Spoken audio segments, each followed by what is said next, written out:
iconic moments that took place in the world of wrestling in the late 1990s, the formation of the New World Order, Austin stunning Vince McMahon for the first time, Goldberg beating Hogan for the title in Atlanta, but above all of them, one and one alone outshines them all, and it can be summed up perfectly in just 4 words. She's a stunt granny.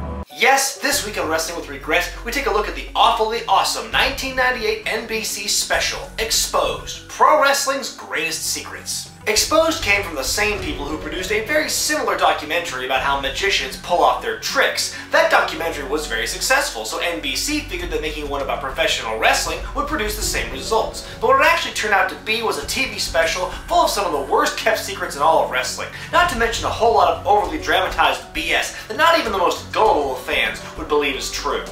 It's still a source of comedy among wrestling fans 16 years after it first aired. What could this special possibly have done? What crime could it have committed to receive such a critical shellacking? Today, we try and find out.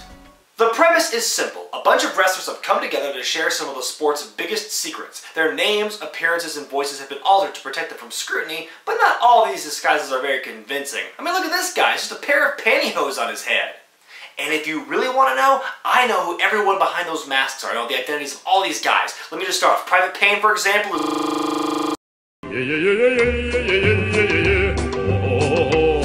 Take a closer listen to the narrator of this special. Before we get to the action, let's meet the masked man who will expose wrestling's greatest secrets.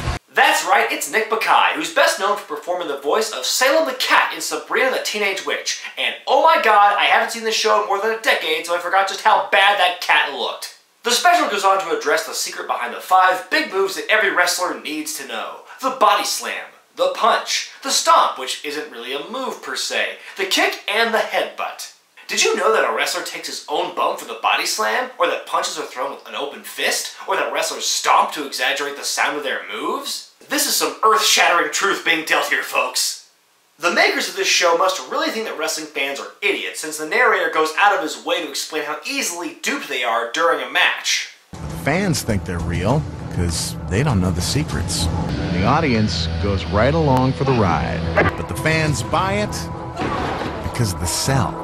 Has anyone told this guy that most wrestling fans are in on the act? Like I mentioned a while ago in my video about kayfabe in today's wrestling, most fans are aware that wrestling is fake, and they didn't need Vince McMahon or a tell-all TV special to know that. They meet the wrestlers halfway and fall into the escapism and fantasy that wrestling is real, just like any other form of fictional entertainment. It would sound just as dumb if they did an expose about an action movie. No one could run headfirst through several walls of concrete and survive. So what's the secret? Well, computers. Mostly just computers.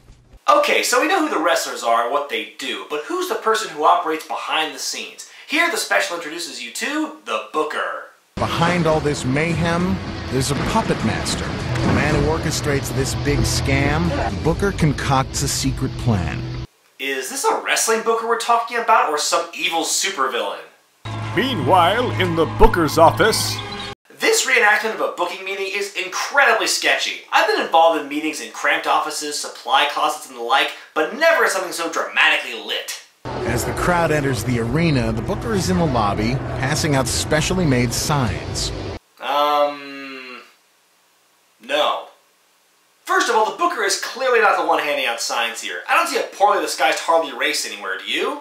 Second, I have attended a handful of WWE events over the years, not to mention dozens of shows on the indies, and I have never seen this kind of thing before. You're telling me that these signs were done up by the finest stagehands that WWF and WCW had to offer? Well, it has to be true. After all, this special is spilling all of wrestling's biggest secrets. And third, even if this really were a thing, I can guarantee you the Booker would not be the one handing out the signs to the fans. Chances are the Booker is in the back trying to, you know, run a wrestling show. And here come some more secrets revealed. Did you know that wrestlers talk with each other in the ring, and that they break each other's falls when they do high-flying moves, and that winners and losers are predetermined, and that sometimes the referee intentionally turns a blind eye to cheating, and that heels can get the crowd riled up by cutting what is called a promo? My god, what amazing revelations! And to think the average fan would know nothing about these sort of things if the internet wasn't around! Here they try to explain how the wrestling ring works. The turnbuckles have thick padding, the ring has multiple layers of foam under the canvas, there's a spring in the middle. Sure, lots of wrestling rings have these things, but not all of them, not by a long shot. This documentary is making the assumption that every ring is the same, but anyone who has ever wrestled before will tell you that is not the case. My favorite part of this is how they explain the microphone that some promotions place under the ring to enhance the sound. Ooh, better call a chiropractor. Now let's turn the hidden microphone off. Not nearly as impressive. Now let's see what happens when we press this button on our soundboard. Here's the part of the special that everyone remembers, the plants chapter. The gist here is that some people are planted in the audience to interact with a wrestler, so that wrestler will get heat. I will admit there is some degree of truth to this. There is a history of that sort of thing happening, especially in the big leagues, but it's not nearly as common a thing as this special makes it out to be. Now, I've seen some old ladies get in a wrestler's face before, but I've never seen them get shoved onto their ass. Now here's the secret. She's a stunt granny. No, there is no such thing. I refuse to believe this is an actual thing. And every night she puts on her pads and takes a fall. No, she doesn't. I cannot imagine a scenario anywhere on Earth in which an elderly woman is hired by a wrestling company on their payroll and goes from town to town with them, gets her own hotel room, every night she puts on her pads, she sits in the front row of a show, and gets assaulted by wrestlers. That does not happen! The two guys behind her are also plants who keep her from getting hurt. Well, that's great, but what about the rest of the crowd who sees this happening and doesn't know it's a work? There's no barricade here separating the wrestlers from the fans. Anyone who saw what happened to the old lady could run up and deck the wrestler. Boy, that would certainly create a convincing illusion of reality. We wrap this abomination of a special up with a chapter all about finishing moves. The ultimate act of chicanery comes at the end of the match. It's called a finishing move.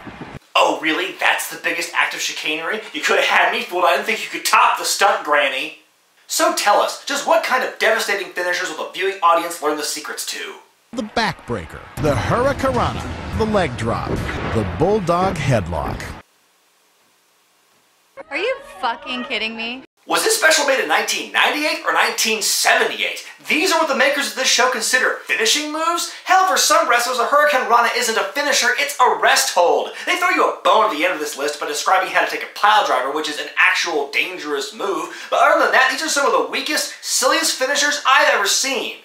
So there you have it, exposed. Pro wrestling's greatest secrets. And to me, it's no secret that the people who were responsible for this show had no idea what the hell they were talking about.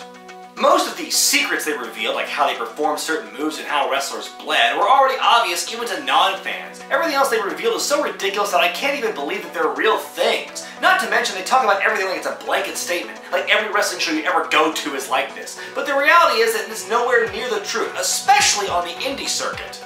Looking back at this special, you can tell that it wasn't meant for your typical wrestling fan. Not only did fans already know most of these secrets, they spent a lot of time getting their intelligence insulted throughout the documentary. This special was clearly made for the skeptical friends of those fans, the ones who would take every opportunity to spoil the fun for those who actually enjoyed the product, the pearl-clutching parents who wanted to know what their sons and daughters were getting so wrapped up in. Some people think this special exposed the business, but you didn't need this show to do that. Anyone with a passing knowledge of the sport can look at it and know that it's about as real as, well, a magic trick. I'm Brian Zane, and this has been Wrestling with Regret. I'll see you next time.